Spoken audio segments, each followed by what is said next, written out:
Siguiendo con el segundo tema, voy a abordar raquitismo.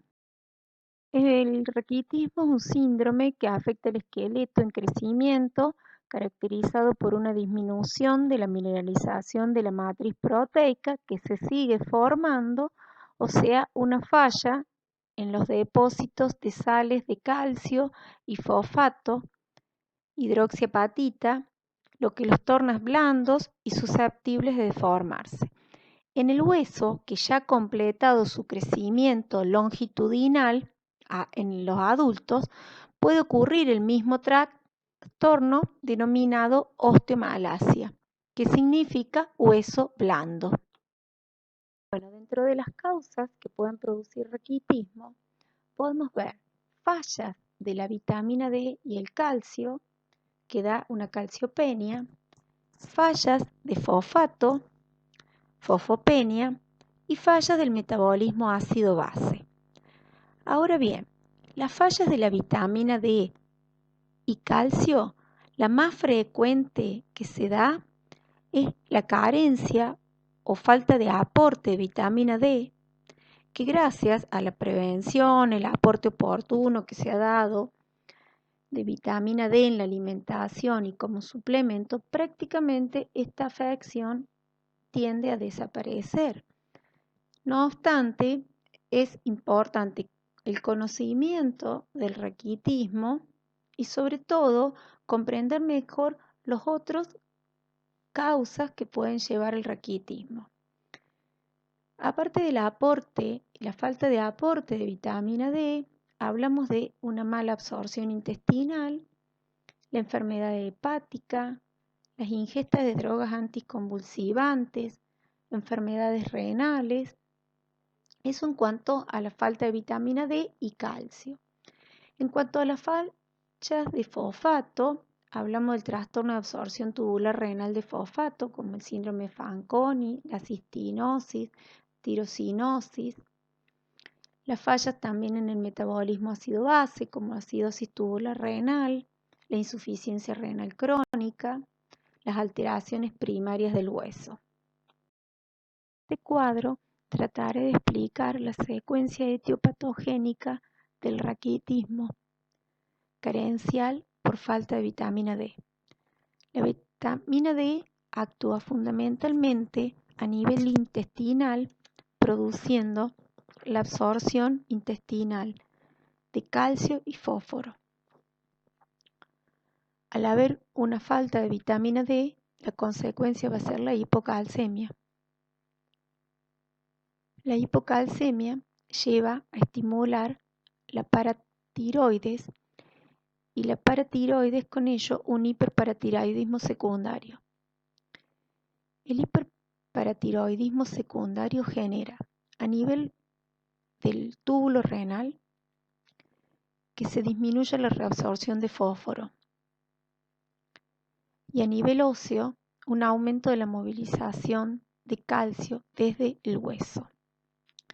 También a nivel del túbulo renal produce una disminución de la reabsorción de bicarbonato, de modo que se produce una fosfaturia por disminución de la reabsorción de fósforo y eliminación mayor por orina, una consecuente hipofosfemia,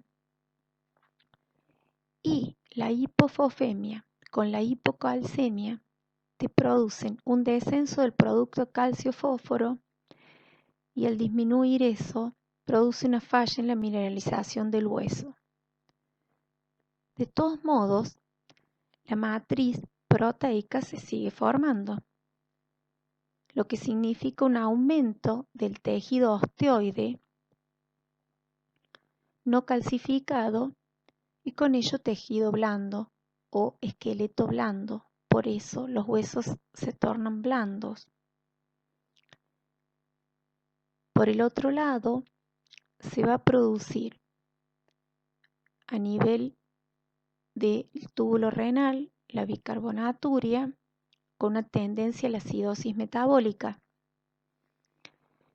La hipofosfemia que produce la paratiroides por fosfaturia te produce alteraciones musculares. Los niños se los observa con un vientre prominente, alteración en la musculatura torácica, tendencia a las infecciones respiratorias.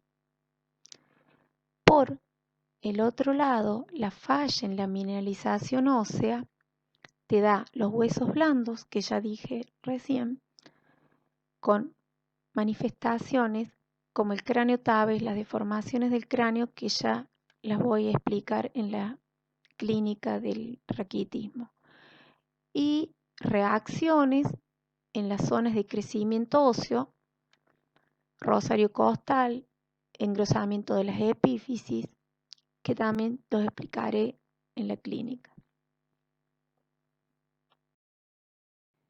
En cuanto a manifestaciones clínicas del raquitismo, están relacionadas con la cuantía del déficit de vitamina D dentro de los 2 primeros años de vida.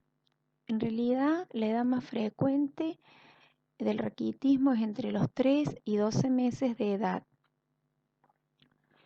En cuanto a el recién nacido, trae depósitos de vitamina D que son sintetizados en la vía intrauterina, que van a ser suficientes para cubrir las necesidades del primer trimestre de vida, donde el crecimiento es muy acelerado y hay mayor demanda.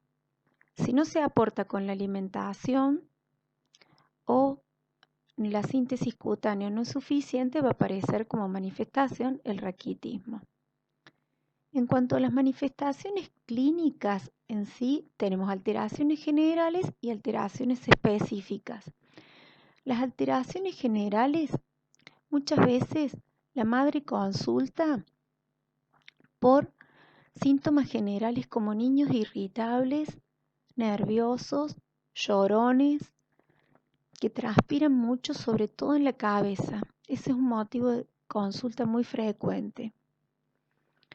También se lo puede observar niños panzones por hipotonía muscular, orina amoniacal por la excreción de calcio que va a alcalinizar la orina, retardo psicomotor, alteraciones neuropsíquicas, complicaciones por infecciones respiratorias, y luego las manifestaciones esqueléticas que continúan en la diapositiva siguiente. Siguiendo con la clínica, tenemos las manifestaciones específicas, que serían las alteraciones que ya se van a dar en el sistema esquelético y en donde aquellos segmentos que la velocidad de crecimiento es mayor.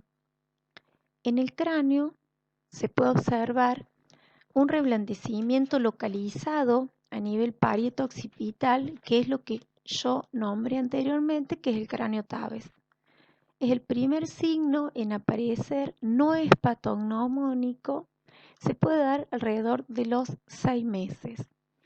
Esto, si uno lo palpa a nivel parieto-occipital, se observa una consistencia similar a las pelotitas de ping-pong, se lo describe. Es un patrimonio del raquitismo a esa edad. Después, otra de las manifestaciones pueden ser los cierres tardíos de la fontanela anterior, el caput quadratum, que es la forma de la cabeza, forma cuadrada. En el tórax se observa en la zona de osificación de las uniones condrocostales un aumento de volumen en forma de botón, que eso se denomina rosario costal. Este signo puede aparecer alrededor del 6º mes. También puede haber a nivel de la inserción diafragmática un hundimiento que se denominan los surcos de Harrison. Y en las extremidades, esto es muy característico, el signo más precoz es el ensanchamiento de las epífisis, que es visible en las muñecas, que este signo aparece alrededor del año. Además, se pueden ver esostosis de las epífisis incurvaturas, fracturas en tallo verde, de las diáfisis, con deformaciones, a veces pseudoartrosis, también relajación de los ligamentos. Las alteraciones bioquímicas se pueden observar en sangre y en orina. Está dividida en 3 etapas. En una primera etapa, el calcio va a estar disminuido. Luego, al actuar la paratormona, movilizar el calcio, se nivelan las cifras de calcio, por lo tanto se va a normalizar. El fósforo va a estar normal y luego va a estar disminuido. La relación de calcio-fósforo va a estar disminuida, las fosfatasas alcalinas van a estar siempre aumentadas por actividad de los osteoclastos y el pH disminuido por bicarbonaturia, y en la orina el calcio y los aminoácidos, el calcio está disminuido y los aminoácidos se tienden a positivizar. De modo que en la segunda etapa serían las características más importantes del raquitismo, es decir, una normocalcemia con fosfemia, el producto de calcio-fósforo disminuido y la fosfatasa alcalina aumentada. Para los signos radiológicos se debe solicitar radiografía de muñeca para obtener el extremo distal de cúbito y radio, donde las alteraciones son más evidentes. El principal signo es la alteración de la línea de calcificación provisoria, que esa línea de calcificación provisoria va a aparecer deshilachada, irregular y cóncava hacia la epífisis, lo que da una imagen en copa o cáliz. En realidad es el ensanchamiento de la zona metafisiaria. Después tenemos un ensanchamiento epifisiario, desmineralización generalizada, adelgazamiento de la cortical diafisiaria, aumento de la distancia entre los extremos del cúbito y radio y los huesos metacarpianos, proliferaciones osteoides calcificadas que dan origen a imágenes de doble contorno en las diáfisis, y las incurvaciones y fracturas de tallo verde.